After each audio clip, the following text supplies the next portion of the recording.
Yeah, we just, I think we got the ball out of AT's hands. We got them into some harder shots. We contested around the rim, and then we rebounded, and then we pushed in transition. Thought we could do a little bit better jobs in our schemes and what we're trying to do scout-wise, but play them again in a day. So we'll go back to the drawing board and come up with another plan. I was just about to ask you, things got a little heated.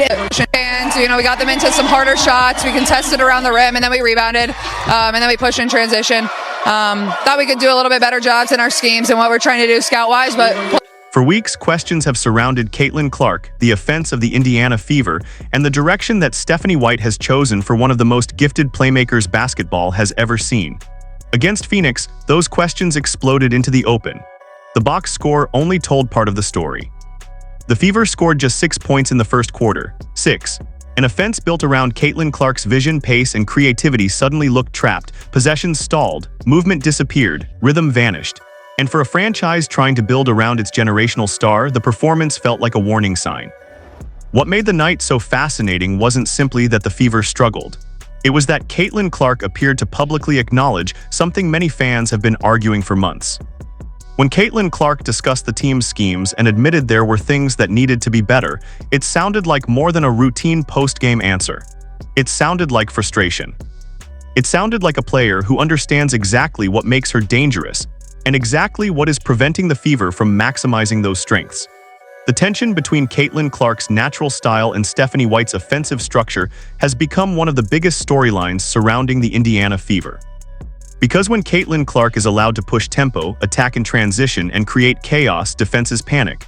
When Caitlin Clark is forced into slower possessions and predictable actions, opponents become comfortable. That contrast is becoming impossible to ignore. Now the conversation isn't simply about whether the Fever can win games. The conversation is whether Stephanie White's vision for the Indiana Fever matches what Caitlin Clark needs to become the superstar capable of transforming the entire league. And after this game, that debate reached another level. I thought we could do a better job in our schemes. That is coaching. The scheme was ass. The scheme was terrible. Thank you, Caitlin Clark, for addressing the elephant in the room, letting it be known the scheme stinks. We know it. We know it. Play them again in a day, so we'll go back to the drawing board and come up with another plan. I was just about to ask you, things got a little heated in this game, and you've got this team again on Wednesday. What's important as you prepare for that matchup? Just stay. The first quarter against Phoenix may end up becoming one of the most important quarters of the Fever season. Not because Indiana lost control, not because the offense struggled, but because the struggles highlighted the growing disconnect between what makes Caitlin Clark special and what the Fever were actually doing on the floor. Throughout her career, Caitlin Clark has thrived when defenses are forced to react. At Iowa, opponents spent entire games trying to survive her pace. Every possession felt unpredictable. Every transition opportunity felt dangerous. The moment Caitlin Clark crossed half-court, the defense was under pressure. But during stretches of this season, the Fever offense has looked hesitant. Instead of attacking immediately, possessions often slow down. Instead of forcing defenses into impossible decisions, opponents are allowed to get organized. Instead of creating advantages through speed, the Fever sometimes spend valuable seconds searching for structure. That's where criticism of Stephanie White has intensified.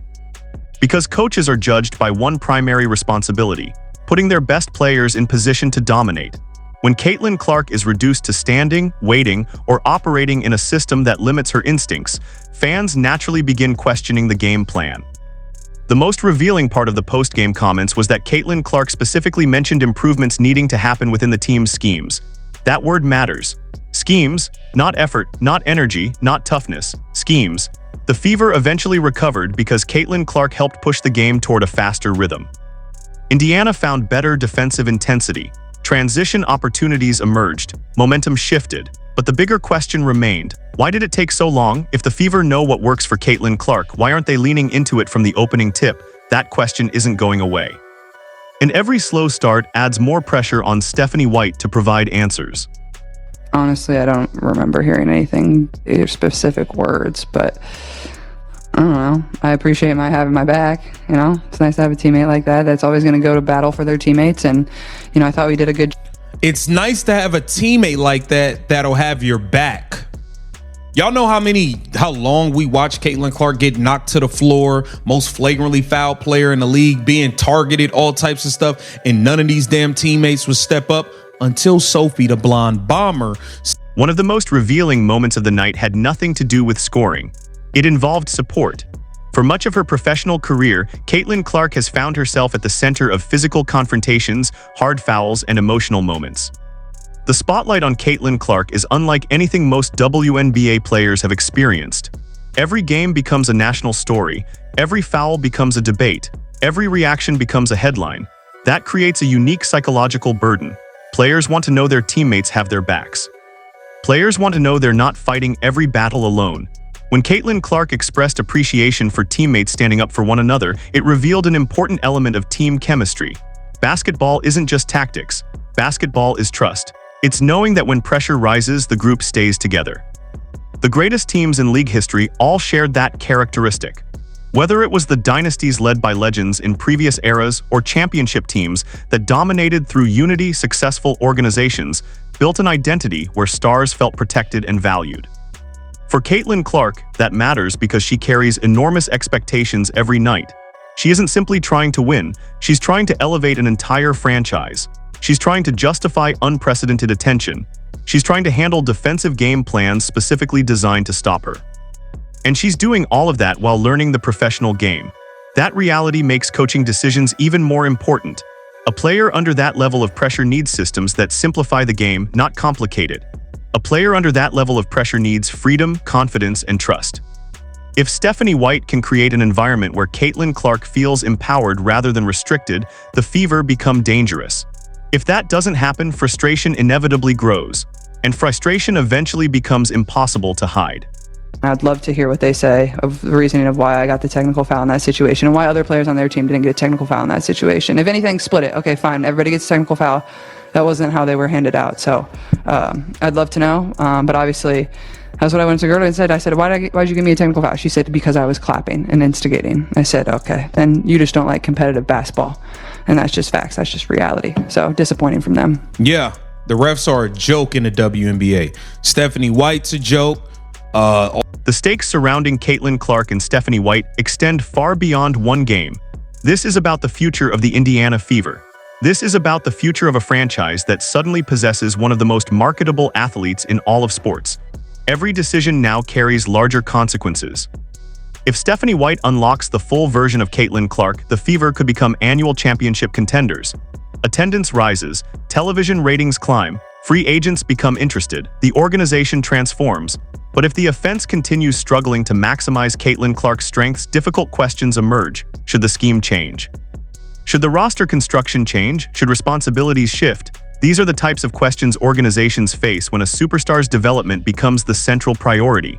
The technical foul controversy only adds fuel to the fire. Caitlin Clark openly questioned the officiating process. She openly challenged the reasoning behind the call.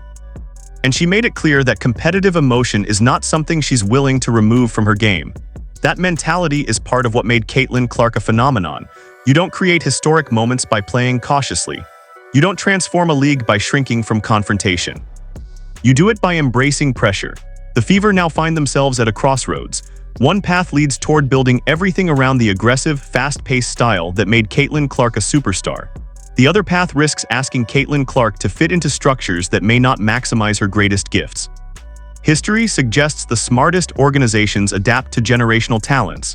They don't force generational talents to adapt to them. And that is why every decision made by Stephanie White over the coming weeks will be scrutinized more closely than ever before.